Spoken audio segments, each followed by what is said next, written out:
Ukrainian citizens of Russian origin in the city of Odessa when a group of militia, Nazi fascist militia, attacked them. They escaped, went into a union building to hide, and the militia torched the building, set the building on fire, and burned them all to death. And then on their Facebook page wrote, "We had a nice barbecue today."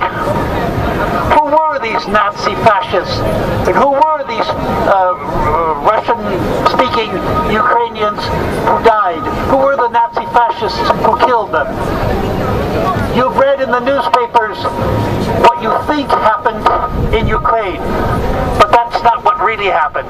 What you think happened was that Putin and the Russians wanted to invade Ukraine.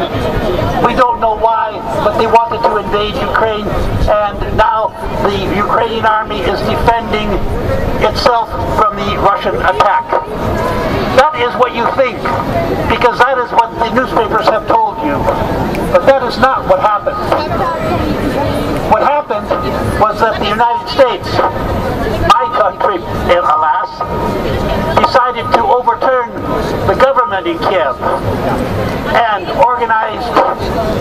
infiltrated the revolt that was already going on in the street, infiltrated it and turned it into a revolt against the government.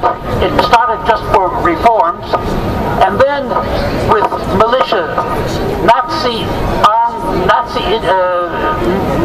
Ukrainian militia that the NATO trained in NATO bases in Poland, attacked the presidential palace, forced the president to escape, and brought into power not the person that the people in the square, in Biden Square, were asking for, but the person that the United States wanted in power.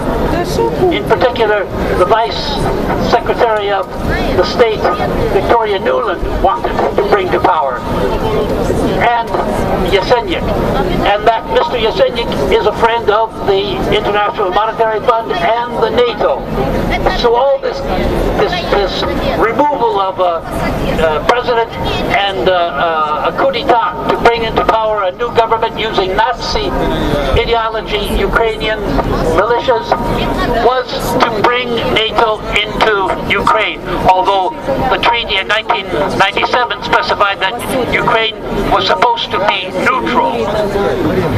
So here we have a coup d'etat organized by a foreign power, the United States, to turn Ukraine into a NATO country, put NATO missiles on the frontier with Russia, and take the Russian base in Ukraine, in Odessa, away from Russia, and turn it into a NATO base. And that is why Putin said no, encouraged the people in Odessa to organize a referendum for independence, and is defending the countries, the part of the Ukrainian state that is Russian-speaking, the part in the east, is defending it from the Ukrainian government that is attacking it. That is why there is a conflict now, and that is what the background to the to the massacre in Odessa that happened on the 2nd of May. The Russian-speaking people are under attack. The Russian-speaking Ukrainians are under attack by the Kiev government, who wants them to be eliminated because they are supposedly pro-Russian and therefore independent. You think of what would happen in Europe if in Great Britain, if the government decided in Great Britain to attack Scotland, if Scotland decided that it wanted to secede and took over the government buildings in Edinburgh and in Glasgow, would the government of London order the bombing of Glasgow? Would the government in London order the bombing of Edinburgh? Obviously not. And in Spain, if the people of Barcelona decided to secede and and took over the government buildings in Barcelona, would the government of Madrid bomb Barcelona, killing its own people, destroying the city? Obviously not. These are not things that a civilized government would do. But this is what the government in Kiev is doing.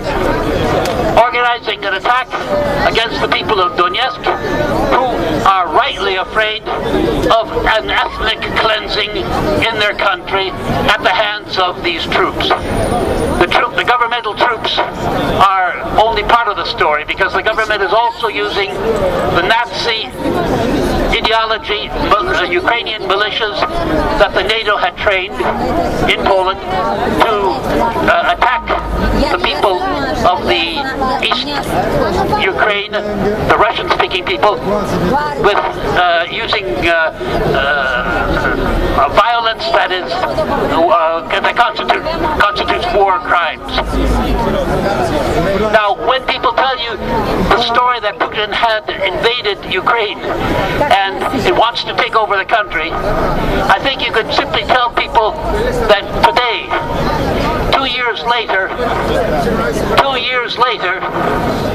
the line between the people of Donetsk who are defending themselves and the rest of Ukraine has not moved an inch. There is no advance upon the rest of Ukraine. Russia is not advancing on Ukraine. The people who are fighting in Donetsk are the people of Donetsk and Lugansk, and they are fighting to save their lives and for their independence and in order to maintain their culture and their cultural identity. We should support them then. We should support them today, especially because today, the 1st of May, is the national holiday in honor of working people. The people who are revolting in Donetsk and Lugansk are working people of these two areas who want to preserve their independence and their culture. We should support them.